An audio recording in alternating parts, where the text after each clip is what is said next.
नमस्कार, मैं हूं केशव तिवारी और अलग अंदाज में रहती हैं खबरें हमारी। विंध्य क्षेत्र में लोकसभा की 4 सीट हैं, जिसमें रीवा, सतना, सीधी और शहडोल की सीट शामिल है। आइए आज हम बात करते हैं रीवा लोकसभा सीट की। रीवा कभी विंध्य क्षेत्र की राजधानी हुआ करता था। ऐतिहासिक शहर रीवा सफेद शेरों की धरती के रूप में भी जाना जाता है। रीवा शहर का नाम रीवा नदी के नाम पर ही पड़ा। रीवा जिले के दशहरी आम भी पूरे प्रदेश में मशहूर है, बल्कि पूरे देश में मशहूर है। और रीवा जिले को तानसेन और बीरबल की जन्मभूमि के रूप में भी जाना जाता है। इस विंध्य क्षेत्र ने मध्य प्रदेश को 2 मुख्यमंत्री दिए, जिसमें गोविंद नारायण सिंह और अर्जुन सिंह। कई उप मुख्यमंत्री, कई विधानसभा अध्यक्ष भी दिए। मंत्रियों की तो कोई गिनती नहीं है। रीवा लोकसभा सीट से कई बार अप्रत्याशित परिणाम भी आए। रीवा से ही बहुजन समाज पार्टी को लोकसभा का पहला सदस्य मिला, या यूं कहें कि बहुजन समाज पार्टी का पूरे देश के अंदर खाता रीवा से ही खुला था। 1952 से लेकर 1967 तक रीवा की जनता ने कांग्रेस के प्रत्याशी को ही लोकसभा चुनाव जिताया, लेकिन इसके बाद से रीवा की चुनावी फिजा बदल गई। 1971 में रीवा के राजा मार्तंड सिंह पहली बार निर्दलीय प्रत्याशी के रूप में लोकसभा में एंट्री ली।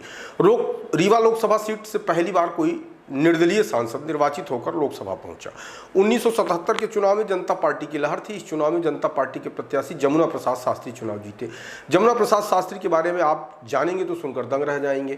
जमुना प्रसाद शास्त्री एक ऐसे नेता थे जिनकी दोनों आंख नहीं थी। इसके बाद भी रीवा क्षेत्र की जनता ने उनके संघर्षों को देखते हुए उन्हें लोकसभा चुनाव में विजयी बनाया।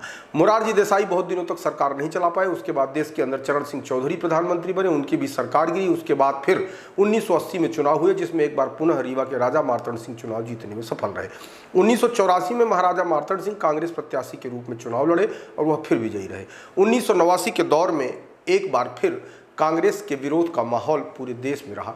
बीपी सिंह ने कांग्रेस पार्टी से इस्तीफा देकर बोफोर्स तोप का भ्रष्टाचार का मुद्दा उठाया, जनता दल बनाया और भारतीय जनता पार्टी और कम्युनिस्ट पार्टी के सहयोग से प्रधानमंत्री बने। इसी 89 के दौर में एक बार पुनः जमुना प्रसाद शास्त्री चुनाव जीतने में सफल रहे। इस बार जमुना प्रसाद शास्त्री जनता दल से चुनाव लड़े। इसके बाद 1991 और 96 के चुनाव में बहुजन समाज पार्टी के प्रत्याशी भीम सिंह और बुद्धसेन पटेल जीते। 1991 में बहुजन समाज पार्टी ने देश के अंदर अपना खाता खोला और वह खाता रीवा से खुला।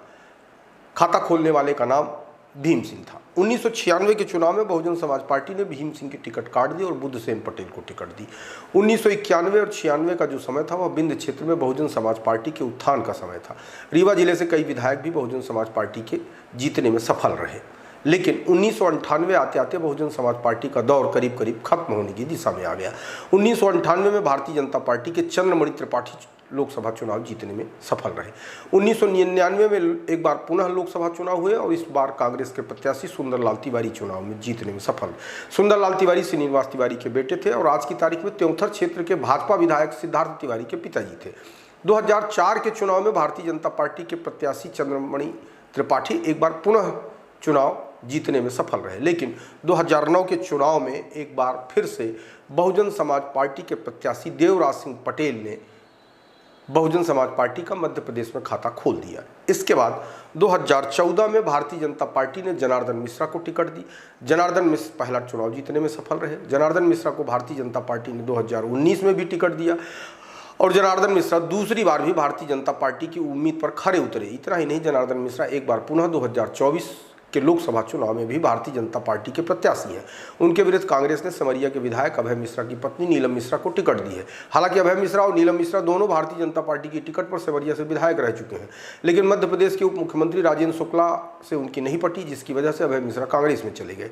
2024 में भारतीय जनता पार्टी ने 400 पार का नारा दिया है। भारतीय जनता पार्टी अपनी पूरी ताकत के साथ लगी हुई है कि उसकी जो सीटें हैं मध्य प्रदेश के अंदर उसे पुनः हासिल करें और नई सीटों पर भी कब्जा जमाएं।